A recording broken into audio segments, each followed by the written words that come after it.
علی رسولہ کریم اما بعد فاعوذ باللہ من الشیطان الرجیم بسم اللہ الرحمن الرحیم۔ میرے انتہائی محترم بزرگوں، بھائیوں، دوستوں، ساتھیوں، پاکستانی قوم کے مستقبل کے معماروں، شہین نوجوان بیٹے بیٹیوں، السلام علیکم ورحمۃ اللہ وبرکاتہ۔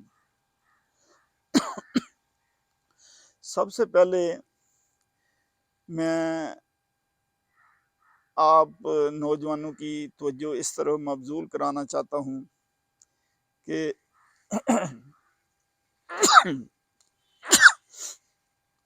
میں کل ہی ایک پروگرام دیکھ رہا تھا ندیم ملک صاحب کا۔ اس میں وہ جو نئی پارٹی ایک بن رہی ہے،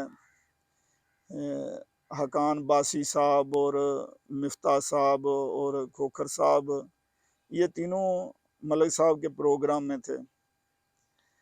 تو ملک صاحب ایک ہی سوال ان تینوں سے بار بار کہہ رہے تھے کہ آپ کس طریقے سے، کیسے اس ملک کے حالات بدلو گے۔ وہی باتیں جو نواز شریف، جو عمران دعوے کرتا تھا، وہی اسی طرح کے بار بار تینوں دعوے کر رہے تھے۔ وہ بار بار ان کو کہہ رہے تھے ندیم ملک صاحب کہ یہ تو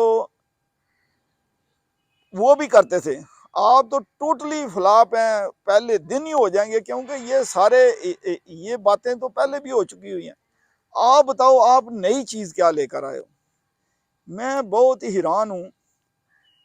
یہ سوال ہر اینکر کو، ہر سیاستدان پر یہ کرنا چاہیے، لیکن یہ کرتے کیوں نہیں؟ کیونکہ ان کے پاس بھی کوئی سوچ نہیں ہے۔ باقی کے جتنے یہ اینکر ہیں نا، یہ کسی کے پاس کوئی سوچ نہیں ہے، کوئی علم نہیں ہے۔ یہ سب سے پہلا اور بڑا سوال یہ ہے کہ آپ ملک کی معیشت کو کس طریقہ پر ترقی پر لے کر جائیں گے، کس طرح ملک میں امن و امان لے کر آئیں گے۔ آپ کے پاس کیا طریقہ ہے؟ جو سب سے بڑی وجہ ہے ملک کے حالات خراب ہونے کی، اس طرف کوئی بات ہی نہیں کرتا۔ اس کے باوجود، کیونکہ وہی بات ہے، میں کافی دفعہ کہہ چکا ہوں کہ ہمارے ملک کے تینوں طبقے، علماء، دانشور اور سیاستدان، یہ تینوں طبقے بالکل جاہل ہو چکے ہیں۔ ان کے پاس علم نام کی کوئی چیز نہیں ہے، جس وجہ سے یہ نہ ہی سوال کو کر سکتا ہے، نہ ہی کو تعمیری تنقید کر سکتا ہے، نہ ہی کسی کے پاس کوئی سوچ ہے، نہ ہی کوئی علم ہے، کیونکہ ان کے بس کی بات نہیں ہے۔ کیونکہ جب انسان کی فطرت غلط بن جاتی ہے نا، یاد رکھو، جب بچہ پیدا ہوتا ہے نا تو 17-18 سال میں اس کی فطرت مکمل ہوتی ہے۔ اس پہ سارا اثر جو پڑتا ہے فطرت پہ، وہ اس معاشرے کا، ماحول کا، کلچر کا، تہذیب و تمدن کا، اور اس کے والدین، اس کے بہن بھائی، معاشرے میں دوسرے ان کے دوست ساتھی، ان کا جو اللہ پر یقین ہوتا ہے۔ اور ہماری قوم کا کلچر، معاشرہ، تہذیب، یہ سارے تباہ ہو چکے ہیں، اور اللہ پر بھی کسی کا یقین نہیں ہے۔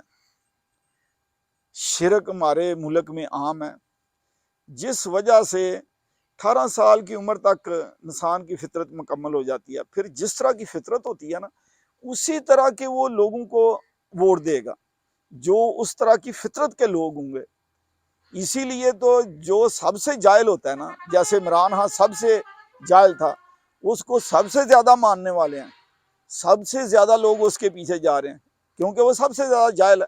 وہ جاہل سارے لوگ، اسی سوچ کے جاہل لوگ سارے اس کو مانیں گے۔ اس کا مطلب ہے کہ اصل چیز جس جگہ پر فطرت بنتی ہے نا، اس کی بیس، اس کی حقیقت پر جا کر وہاں پر تبدیلی کی ضرورت ہے، لیکن اس طرف کوئی سوچتا ہی نہیں۔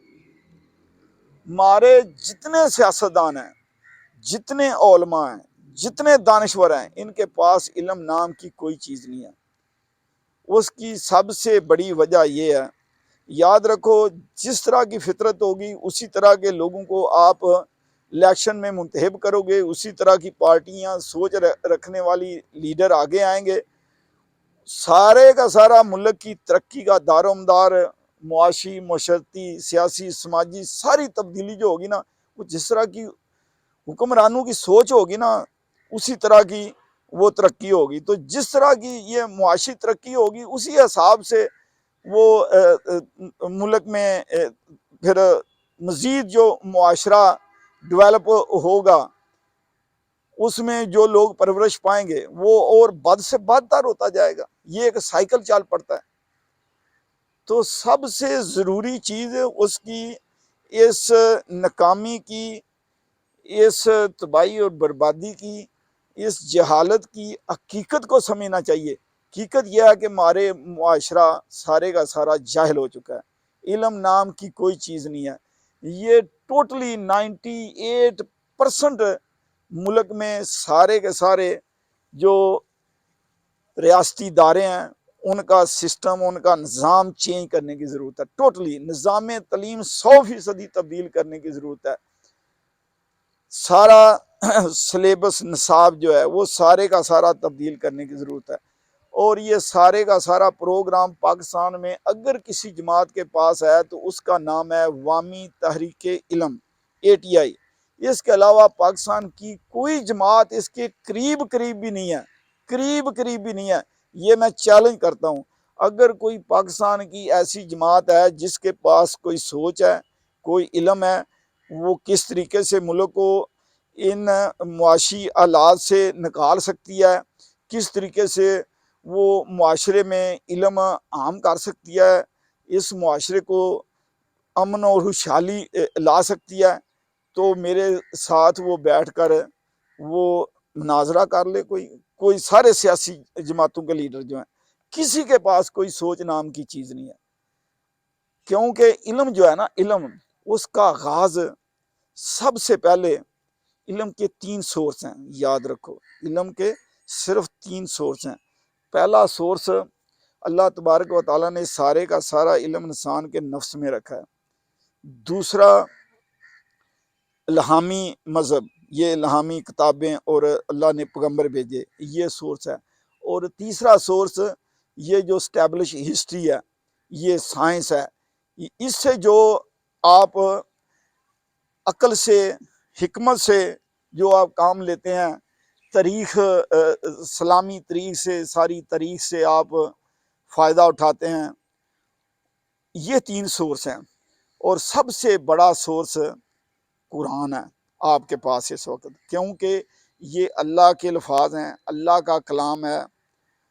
اگر آپ لوگ اسی طریقے سے، اسی حالت میں اس قوم کو پڑھائیں، اس قوم کو سمجھائیں، تو انشاءاللہ تعالی ہر انسان جو ہے، ہر انسان جو ایمان رکھتا ہوگا قرآن پر، وہ ایسی سمجھے گا کہ یہ ساری باتیں تو مجھے پہلے ہی علم ہے، کیونکہ قرآن اسی فطرت پر ہے جس فطرت پر اللہ تعالیٰ نے انسان کو پیدا کیا، جس فطرت پر اللہ تعالیٰ نے دین کو بنایا ہے، اسلام کو بنایا ہے، وہ ساری کی ساری ایک ہی فطرت ہے۔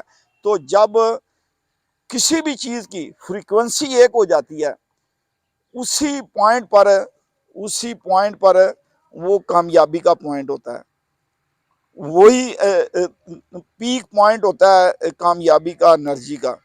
تو عوامی تحریک علم اپنی قوم کو انشاءاللہ تعالی نظم کے ساتھ قرآن پاک سمجھائے گی، اور چند دنوں میں انشاءاللہ تعالی اللہ کے فضل و کرم سے جیسے لوگوں کے پاس علم آئے گا، اور حکومت میں آنے کے بعد انشاءاللہ تعالی 27 دن کے اندر یہ سارے کا سارا سسٹم، ملک کا نظام انشاءاللہ تعالی ترقی پذیر ملکوں کی صف میں قدم رکھ دیں گے، اور سال کے اندر یہ سارے قرضے ملک میں ایک بہت بڑا انشاءاللہ تعالی انقلاب لائے گی عوامی تحریک علم۔ وآخر دعوانا الحمدللہ رب العالمین۔